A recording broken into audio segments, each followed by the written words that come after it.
अगर UP roadways की बस से हादसा हो जाए तो पीड़ित परिवार को कितनी आर्थिक मदद मिलती है, और अब क्या बस में सफर नहीं करने वाला राहगीर भी इस राहत का हकदार है? जवाब बेहद अहम है। उत्तर प्रदेश में सड़क हादसों के पीड़ितों और उनके परिवारों के लिए योगी सरकार की यात्रा राहत एवं सुरक्षा योजना बड़ा सहारा बनकर सामने आई।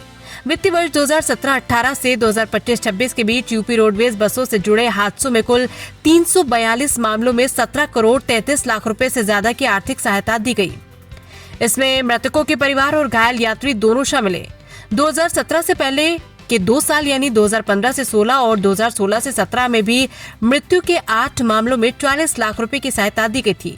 वहीं 2017-18 से 2025-26 के बीच 322 मृत्यु प्रकरणों में करीब 17 करोड़ 80 लाख रुपए का भुगतान किया गया, जबकि घायल यात्रियों के 20 मामलों में 34.37 लाख रुपए की मदद दी गई। इस अवधि में सबसे ज्यादा 2019-20 में 78 मृत्यु प्रकरणों में करीब 3 करोड़ 68 लाख रुपए की सहायता दी गई। 2021-22 में 48 मामलों में 2 करोड़ 37 लाख, 2017-18 में 42 मामलों में करीब 2 करोड़ 10 लाख, 2023-24 में 32 मामलों में 1 करोड़ 85 लाख और 2025-26 में 27 मामलों में करीब 1 करोड़ 97 लाख रुपए का भुगतान हुआ है। अब बात योजना के नए प्रावधानों की। वयस्क यात्री की मृत्यु होने पर 7,50,000 रुपए की राहत राशि निर्धारित की गई। आधा टिकट लेने वाले बच्चे की मृत्यु पर 3,75,000 रुपए और नियमों के तहत मुफ्त यात्रा करने वाले छोटे बच्चे की मृत्यु पर करीब 1,87,000 रुपए की सहायता का प्रावधान है। घायल यात्रियों को भी तत्काल आर्थिक राहत मिलती है। सामान्य रूप से घायल होने पर 10,000 रुपए तक और गंभीर रूप से घायल होने पर 25,000 रुपए तक की अग्रिम सहायता दी जा सकती है। इसके अलावा चोट की गंभीरता के आधार पर अधिकतम राहत भी निर्धारित है। सामान्य चोट पर 25,000 रुपए, गंभीर चोट पर 1 लाख और अति गंभीर चोट या शरीर के 50% से अधिक जलने की स्थिति में 2.5 लाख रुपए तक की सहायता का प्रावधान है।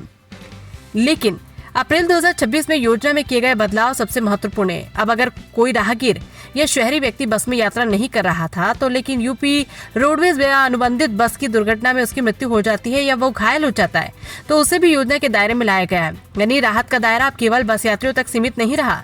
सरकार और परिवहन निगम का कहना है कि आर्थिक सहायता के साथ सड़क दुर्घटनाओं को कम करने पर भी लगातार काम किया जा रहा है।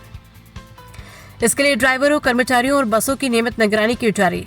अब सवाल ये है कि क्या ऐसी योजनाओं से हादसे के बाद पीड़ित परिवारों को वास्तविक राहत मिल पा रही है?